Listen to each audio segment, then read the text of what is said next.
George Russell has been impressing everyone since his move to Mercedes, and after beating Hamilton in 3 out of the opening 4 races of the season, everyone is asking how is he doing it. While Russell has been impressing, Mercedes' car has been a real letdown. With huge changes needed to the car for the Silver Arrows to be competitive, are Mercedes starting to face financial trouble? Let's see what is going on at Mercedes. At Imola, Hamilton had his worst weekend in an F1 car for a decade. While this is a one-off bad result for the 7-time world champion, questions are starting to be asked about what has gone so wrong for Lewis this season. Hamilton and his team are obviously keeping quiet about any problems he may be having. If there is something going on with the British driver, they won't want it dragged out into the media. A lot of speculation has questioned whether he has a lack of confidence after the events of the Abu Dhabi Grand Prix. It certainly looks like that, as he has blamed his car for his poor performances recently. An apparent argument between Lewis and team boss Toto Wolff after the qualifying in Imola was about Hamilton being too harsh to the team over the radio for the quality of his car. While this slump in form is poor for the team, there is one person who it benefits greatly. George Russell is getting praise from everywhere at the moment. You can't exactly be surprised either. The young driver has come from perennial backmarkers Williams to serial winners Mercedes, and looks like he's been there all along. Russell has made the Mercedes look like a real contender. Maybe not for wins, but certainly for the best of the rest, and he'll likely pick up more podiums this season if things go his way.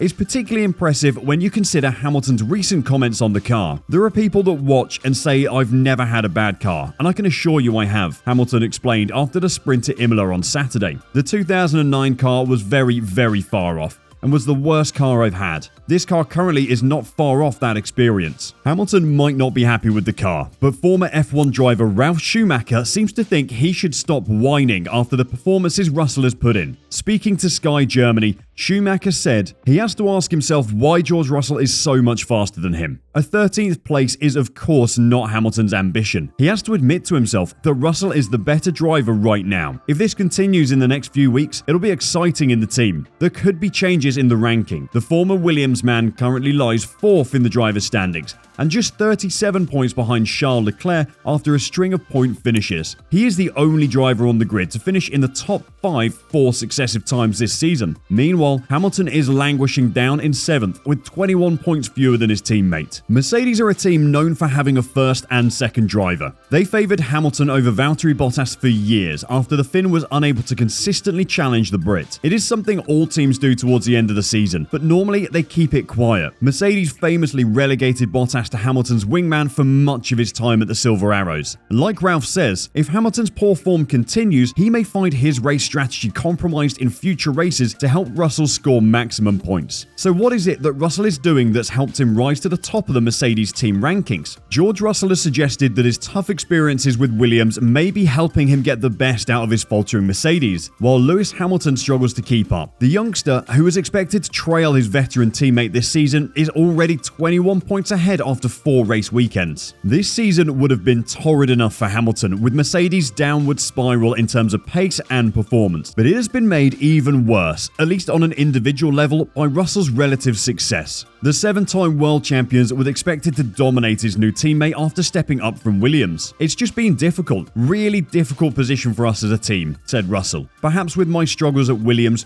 driving very difficult cars, maybe that's helped in some small regard. And it's Q1 and Q2 now for us is massively important, whereas previously for Mercedes, that was a breeze. It was almost like a build-up session getting ready for Q3. Lewis is going to come back incredibly strong, I have no doubt. He's definitely going to push me all the way. I think in terms of results, we're definitely getting the most out of it, and things have definitely fell our way in these first 4 races. It gives me, and I'm sure it gives the team, confidence that when the car improves, we'll get there to get even more points on the board. But as I said before this weekend, we can't sustain this level of these results if we're in the pace where we are now." The most interesting part of this quote from Russell is how he speaks about Hamilton pushing him. When you talk about a teammate pushing you, it's because you see them as further down the pecking order than you. Russell's performances have rightly filled him with confidence. All F1 drivers are ruthless, and having seen that Hamilton is showing weakness at the moment, George is going to take every opportunity given to him. He'll be hoping that Mercedes can get their car sorted soon, so he can start competing for race wins. But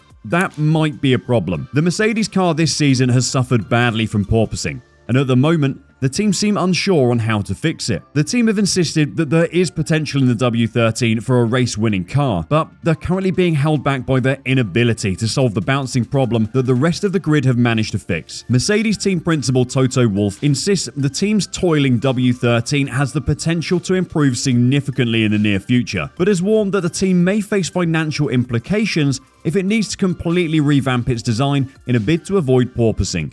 To minimize the effect, the team have had to raise the ride height of the car, which has been detrimental to its performance. Toto Wolff explained the problem recently. We very much believe that the science that we're putting in at the moment will help us to, in effect, run the car lower, where we believe we have all the aerodynamic goodness. We haven't been able to unlock that because of the porpoising of the car. If we are able to get on top of that, that means there's quite some lap time we can find. Wolff is confident that the team can find some speed in the car. He was quick to temper optimism about the potential speed increase though, warning that the team could be required to start from scratch if the porpoising issue proves impossible to remedy with the current concept. A total overhaul would have significant cost cap implications for the team, with all F1 teams limited to an annual overall budget of $140 million. The budget cap is aimed at providing greater long-term financial sustainability for teams, an incentive to stay in the competition. The cap only covers the design, development, and operation of cars. Crucially, it doesn't include driver contracts, bonuses,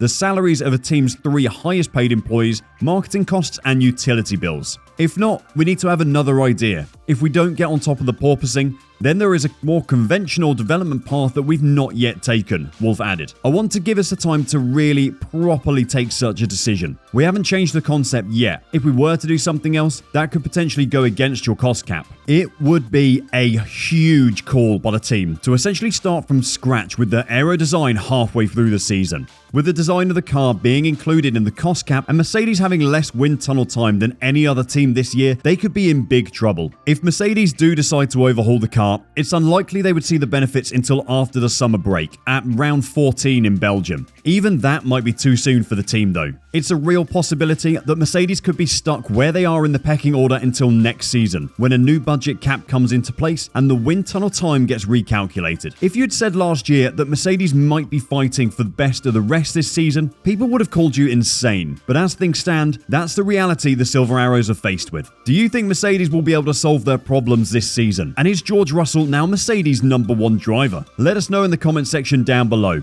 And on your way out of our pit box, don't forget to give us a thumbs up and hit that notification bell to be sure you don't miss out on any of our content. Till we see you next time, drive safe and bye bye.